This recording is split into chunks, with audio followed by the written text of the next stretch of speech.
hoje, em nossa liturgia, celebramos a Imaculada Concepção de Maria. Imaculada Concepção. Como depois, no correr do tempo, que a língua vai sofrendo, os seus ajustamentos, talvez para tornar aos ouvidos menos impactante, dando mais suavidade, acaba caindo, às vezes, algumas consoantes e compromete bem a compreensão da palavra. Quando eu falo de conceição, nem sempre me lembra de concepção. Caiu o P. Foi para Conceição. Mas é a Imaculada Concepção. Maria, a concebida sem pecado. Então, por isso, a Imaculada Concepção. Então, nós estamos olhando lá na direção do ventre de Santana.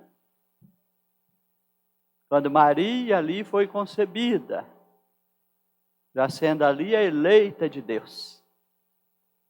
A igreja, ao proclamar o dogma da Imaculada Concepção, em 1854, pelo Papa Pio IX, ela quis apenas acentuar. Ela não criou uma verdade, ela proclamou. O dogma é a proclamação de uma verdade.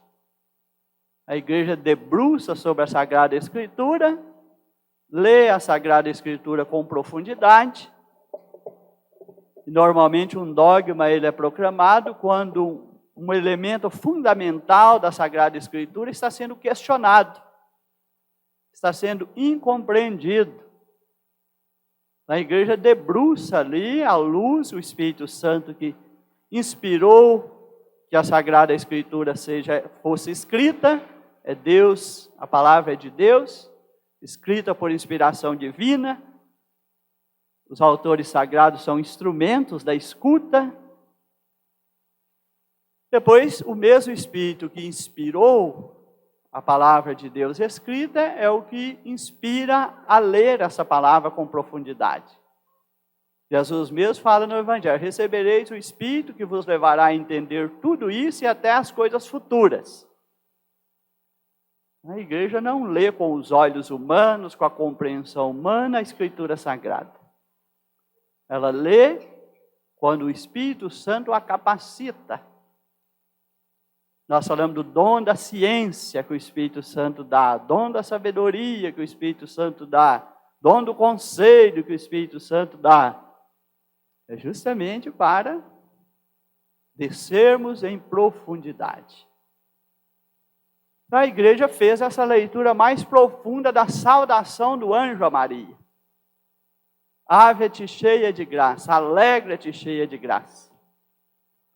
Então, o dogma que fala o Pio IX começou dizendo Deus onipotente, Então, é da onipotência de Deus, foi para isso que ele vai falar da concepção de Maria, é o Deus onipotente que age. A igreja vai e debruça sobre a ave cheia de graça. Então, o que é que o dogma quer nos levar a entender? E proclama como verdade de fé. Maria não se tornou mais tarde cheia de graça. Por isso a igreja nos deu para rezar hoje, antes de ouvir a palavra, digna habitação do vosso Filho. Deus não fez uma transformação posterior na vida de Maria para que ela se tornasse a digna habitação de seu Filho.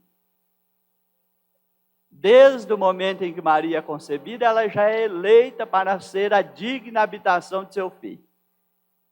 Então, o desígnio de Deus já está agindo, já está acontecendo. Ave cheia de graça. Maria não se tornou cheia de graça aqui. Ela já é, sempre foi e sempre será. Isso que o dogma diz. A cheia de graça. E ela é criatura, o que não é próprio da criatura. que o texto da primeira leitura nos levou a visitar Eva. E o texto terminou dizendo: se chamará Eva mãe de todos os viventes. Maria está nesta ordem. Por Eva, por Adão, na ordem da criação, a humanidade incorreu-se no pecado. Isso perdura até o momento da obra da redenção.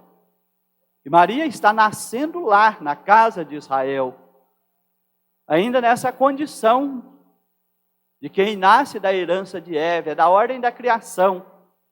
Então hoje a igreja inclusive põe esses dois textos para fazer o contraposto.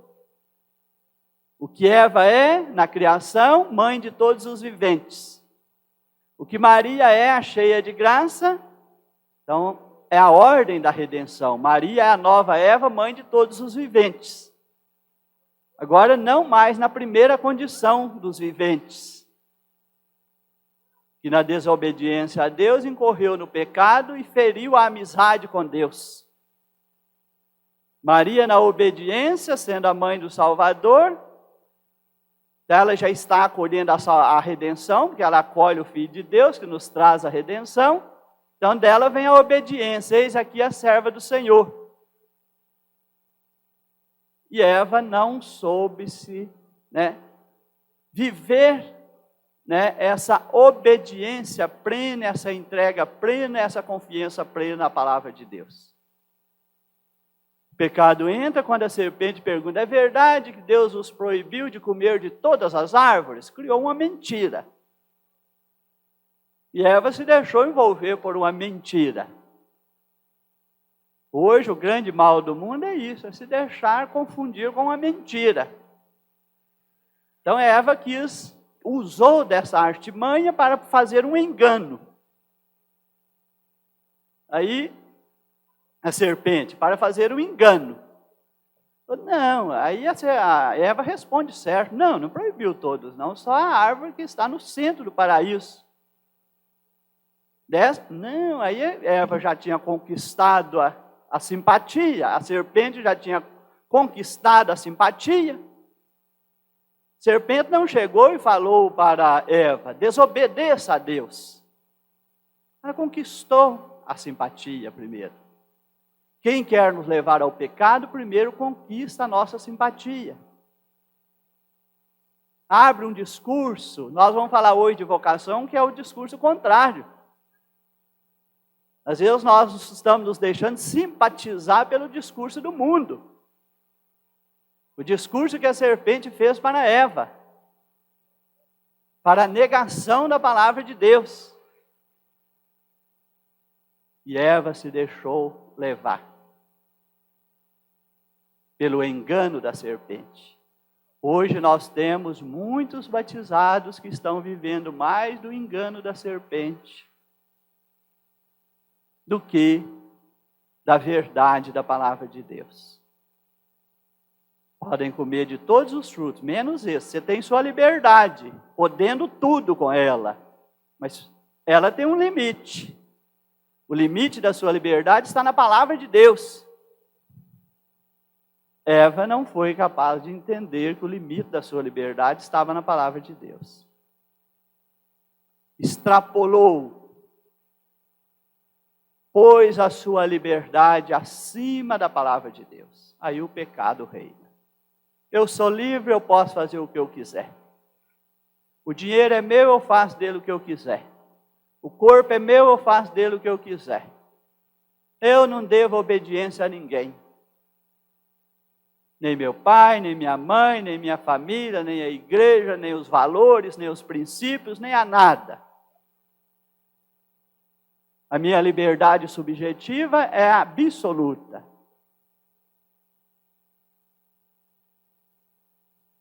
Então é preciso que venha a nova Eva, para ver que muitas vezes nós estamos lá ainda, a redenção ainda não nos alcançou.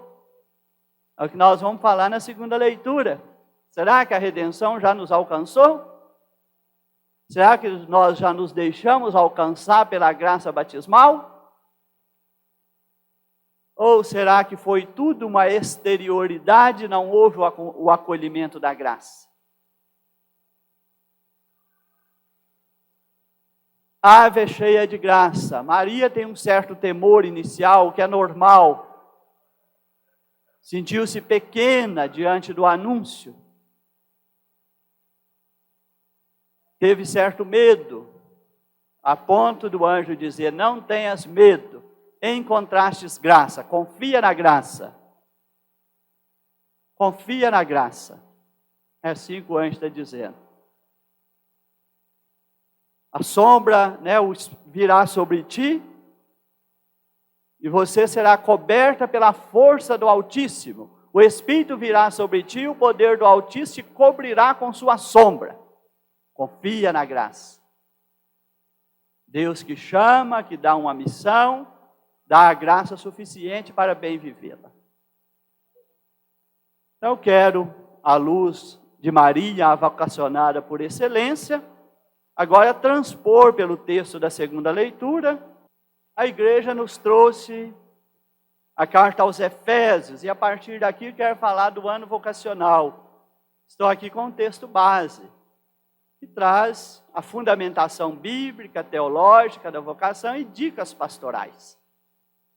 Nós vamos tentar, ao longo deste ano vocacional, iniciado no último dia 20 de novembro, e vai se estender até 23 de novembro do próximo ano, nós vamos querer trazer, e o nosso coordenador diocesano de pastoral está aqui, o nosso coordenador do SAV, coordenador diocesano de pastoral Padre William, o coordenador do serviço de animação vocacional Padre Hélio, os dois vão se esforçar para nos ajudar a trazer para a vida da nossa igreja diocesana, nós dizemos na forma transversal, não é criar novas estruturas, mas é trazer para toda a atividade da igreja a proposta do ano vocacional.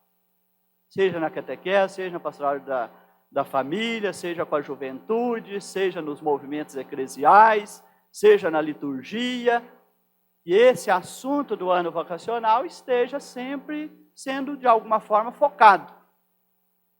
Seja nas catequeses praticadas, seja nas homilias e seja nas celebrações trazidas ao altar para ser fecundada pela graça. Então nós queremos acolher na vida da nossa igreja diocesana e aprofundar essa temática. O que é que a segunda leitura está falando? Está falando do Pai de nosso Senhor Jesus Cristo, que nos abençoou com toda a bênção de seu Espírito em virtude de nossa união com Cristo no céu. A igreja tem como fundamento de sua vocação a graça batismal. A graça batismal tem um horizonte. Nossa união com Cristo na vida terrena, para que ela seja, ela tenha a sua plenitude com Cristo no céu. Então, primeiro a igreja recebe a graça redentora de Cristo, sua primeira vocação. Viver na graça batismal. Nós estamos buscando a nossa união com Cristo. E a igreja, então, vai sempre nos advertindo. Cuidado com os chamamentos do mundo. O chamamento dos mundos pode fechar o nosso ouvido e o nosso coração aos chamamentos de Deus. E se ouvirmos mais os apelos do mundo do que o chamamento de Deus, podemos perder a nossa união com Cristo no céu. Chama levar uma vida santa. A vida santa precisa ser cuidada todos os dias. A igreja escolheu temas e lemas. Às vezes, num primeiro momento, nós vamos confundir um pouquinho, achando que o texto principal é o discípulo de Emaús no capítulo 28. Do capítulo 28 do Evangelho de Lucas. Ele é o chamamento do lema.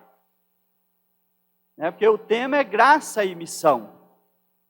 E o lema, corações ardentes, pés a caminho.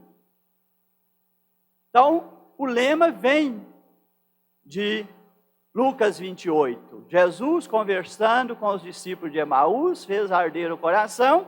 Eles voltaram alegres para anunciar o encontro que tiveram com ele. Então, quem encontra verdadeiramente com Cristo ressuscitado, não fica fechado mais em si. Ele se torna um anunciador de Cristo ressuscitado, e esta é a missão da igreja. Fazendo minhas orações, fiquei pensando. Assim, eu gosto muito de analogia. Hoje nós temos uma tendência à espiritualidade intimista. Que é Jesus está no meu coração, mas não me tira do meu egoísmo. Ele apenas se assoma ao meu egoísmo. Ele não transborda, não abre. Então essa é a espiritualidade que eu chamo colocar Cristo na gaiola. A fé intimista é uma fé que prende Cristo. Ou dentro de uma pessoa, dentro de um pequeno grupo dentro da igreja. Esses não são vocacionados. Eles fecham Cristo, prendem Cristo, ou dentro de si, ou num determinado grupo da igreja que não tem comunhão com a igreja toda. Eles não estão no corpo místico de Cristo. Eles vivem da autorreferencialidade. É eu que estou no centro e não Cristo. Estando eu no centro, Cristo está preso em mim. Isso não dá vocações para a igreja. Nem faz a igreja crescer na sua missão. A outra espiritualidade que eu imaginei, no contraposto da gaiola, é o bosque. O bosque é um lugar aberto. Não precisa aprisionar o pássaro e os animais. E as pessoas podem acessar livremente. Então nós temos que ter uma espiritualidade aberta do bosque. Cristo está no centro do bosque. Como lá no paraíso, Deus estaria no centro. Mas o homem expulsou Deus. A espiritualidade intimista, às vezes ela pensa que tem Deus. Mas muitas vezes não tem. Tem o egoísmo. Ela expulsa Deus, ela fica no centro. Temos que ter cuidado com essas espiritualidades. Vamos ter a espiritualidade de portas abertas. Seja a nossa vida de batizados na igreja, participando do corpo todo, da igreja toda, de tudo que a igreja realiza de forma aberta. Tanto é que nós estamos falando de sinodalidade nesse mesmo tempo. É a igreja do bosque, aberta para a participação de todos, para caminharmos juntos. Não pessoas fechadas em si, nem grupos fechados em si. Esse bosque, Cristo está no centro e todos vivem em harmonia. Precisamos recuperar essa espiritualidade. E nós estamos muitas vezes vendo na vida da igreja uma espiritualidade doentia. De grupos que vão se acirrando no fechamento em si mesmos. Se tornam partidos dentro da igreja, uma parte fechada em si. Não comungam com o ser da igreja. Então escolheu discípulos de Emaús para inspirar o lema, corações ardentes, pés a caminho. Primeiro Cristo aproximou, ouviu as angústias dos discípulos, ao ouvir a angústia começou a falar da palavra de Deus, que se referia a ele. Eles próprios reconheceram, estavam cegos. Depois sentou com eles à mesa, os olhos se abriram, eles fizeram a experiência de encontro com o ressuscitado e voltaram para anunciá-lo. A igreja, nesse mundo que estamos vivendo, ela vai ter que criar um ambiente favorável da escuta. A humanidade está sofrida na sua angústia, nas angústias do mundo. A angústia do mundo está deixando as pessoas um tanto desanimadas. Não veem, às vezes, uma realidade melhor do que essa que nós estamos vivendo. É como os discípulos de Emaús, tudo terminou numa grande derrota.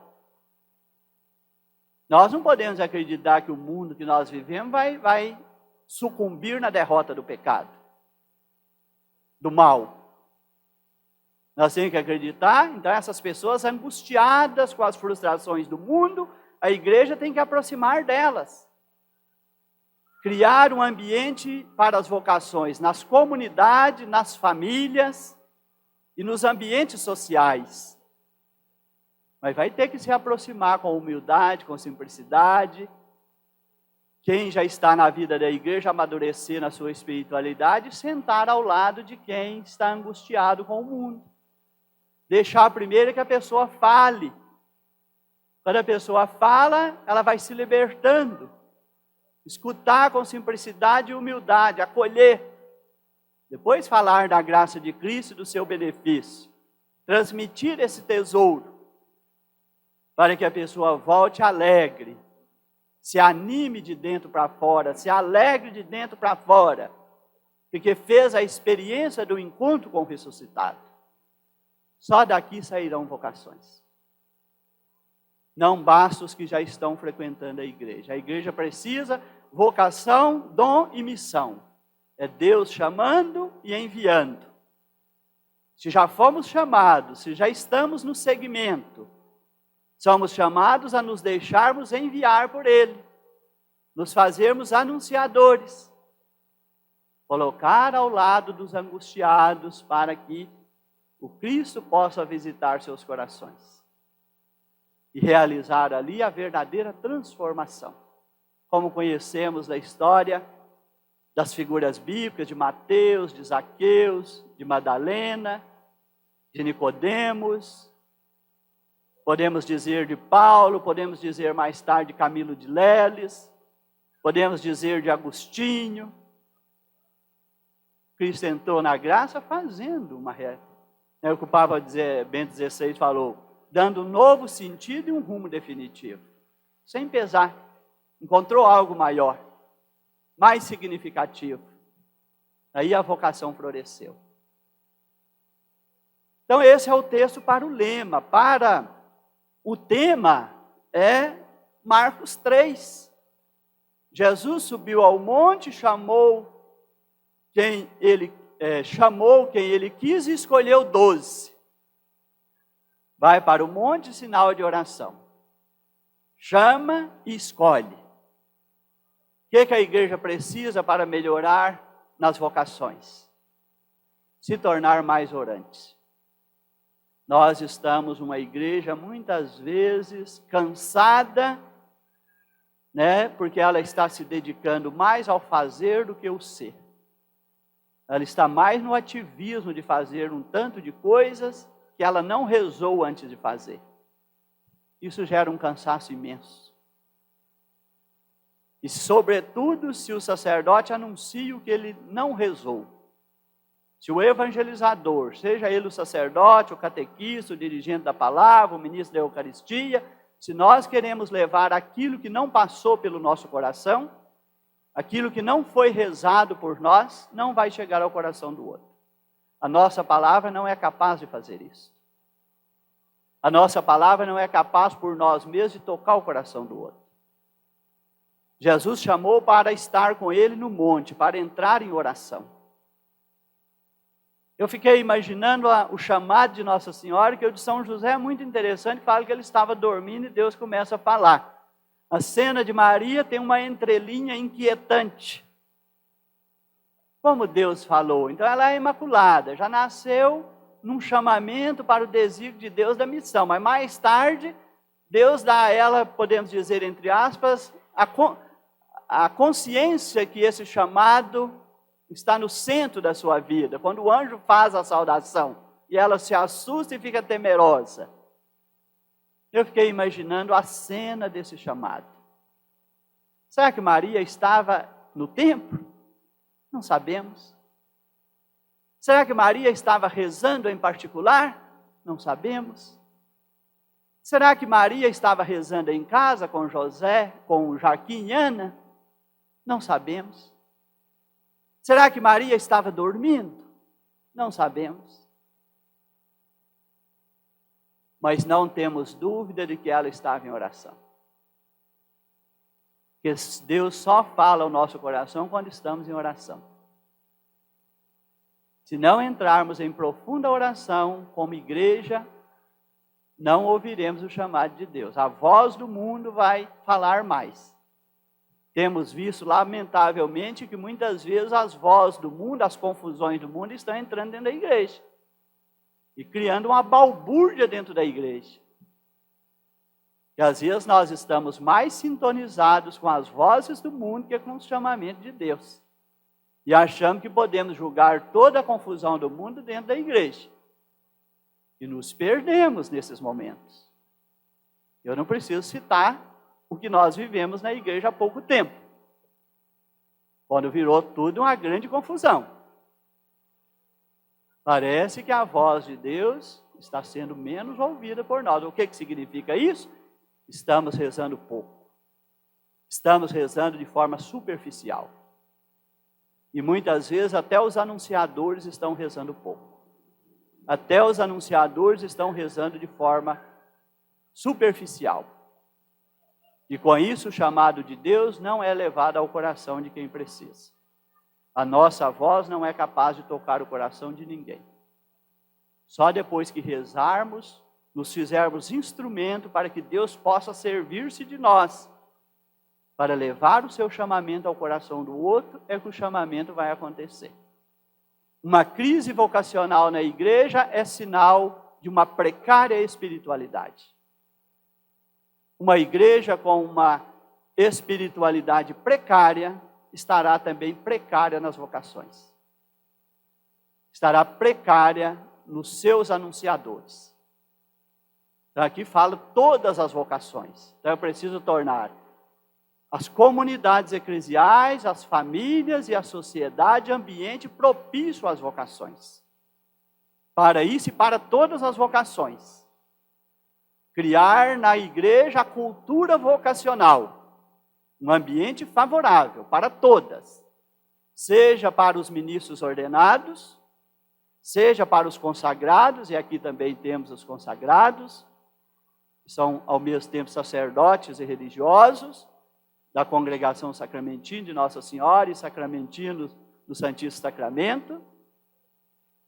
Aqui não vejo, temos religiosas, não sei se temos, parece que aqui hoje não temos, as religiosas femininas, as congregações com seus carismas. Depois tem a vocação ao matrimônio, que hoje é uma vocação em profunda crise. Por quê? Espiritualidade enfraquecida, as vocações vão enfraquecendo. Pouca espiritualidade familiar, pouco vigor para o matrimônio. Então a igreja põe no mesmo nível, tão importante quanto ser um ministro ordenado, é o casal cristão que abraça a vocação ao matrimônio. Vai constituir uma família na graça do matrimônio. É tão nobre quanto ser padre. É tão nobre quanto ser um religioso, uma religiosa. E lá também é berço de vocação. A família que vive na graça do matrimônio, cuidando da sua espiritualidade. Ali é um berço de vocação. Se temos carência de vocação, a comunidade de fé e o berço das vocações, que é a família, estão fracos na espiritualidade. Precisamos melhorar na espiritualidade, para que tenha a vocação aos ministérios ordenados, a vida consagrada, ao matrimônio e as várias vocações confiadas aos leigos e leigas. Vocação do catequista, vocação do leitor, vocação do acólito, vocação dos dirigentes da palavra, e assim nós podemos ir pensando as várias vocações. Tantos que ouvem o chamado de Deus e entram na missão da igreja para participar da evangelização. Mas precisamos ter uma espiritualidade mais madura, para não levarmos a nós mesmos, mas levarmos aquele que anunciamos às pessoas. Muitos evangelizadores estão levando a si mesmos, basta você olhar na internet. Aquele evangelizador que só aparece a foto dele, nunca aparece o trabalho de evangelização que ele está fazendo, o que ele está apresentando? A si mesmo. Nós temos até sacerdote hoje, que só aparece na rede social ele sozinho. Ele nunca aparece com aquilo que ele realiza na vida da igreja. Significa que ele está anunciando a si mesmo. É a autorreferencialidade que o Papa fala, isso é um veneno. É uma destruição. Quando eu venho para o centro e Cristo é recuado. E isso não faz gerar vocação na vida da igreja. E se alguma vocação equivocada inspirar ali, ela já vai nascer desvirtuada.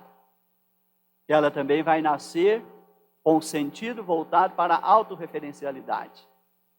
E não para ser um serviço e uma doação na vida da igreja. Ela não vai servir-se na igreja, vai servir-se da igreja para aparecer. Hoje nós temos muita gente que diz que é vocacionado, mas quer servir da igreja para aparecer. Não serve-se na vida da igreja com humildade e simplicidade. Não é capaz de se doar na vida da igreja. Mas usa-se da igreja para aparecer. Isso desde os sacerdotes até leigos que estão nos bancos da igreja. Ou assumindo algum ministério na vida da igreja. Tem esse ministério como uma oportunidade de aparecer. E não como uma oportunidade de se doar pelo anúncio do Evangelho. E a missão da igreja é revelar ao mundo a face de Cristo. Não é revelar a nossa face. A missão da igreja é revelar ao mundo a face de Cristo. Nós temos que perguntar, qual face de Cristo nós estamos revelando ao mundo? É essa que está no Evangelho? Ou é alguma face de Cristo que nós criamos? É a face amorosa de Deus que Cristo revelou? Que nós estamos mostrando para o mundo? Ou estamos mostrando a nossa face personalista, egoísta, individualista, cheia das confusões do mundo? Ou é a face verdadeira da igreja? Porque ela é o corpo místico de Cristo. Nós somos membros nesse corpo para promover sua unidade e comunhão e para fazer a face desse corpo reluzir no mundo. Que a Imaculada, que concebeu Cristo, tornou uma digna habitação, nos ajude também a ser essa digna habitação de Cristo e que Cristo possa se mostrar no mundo através da nossa vida de fé verdadeira. Assim seja.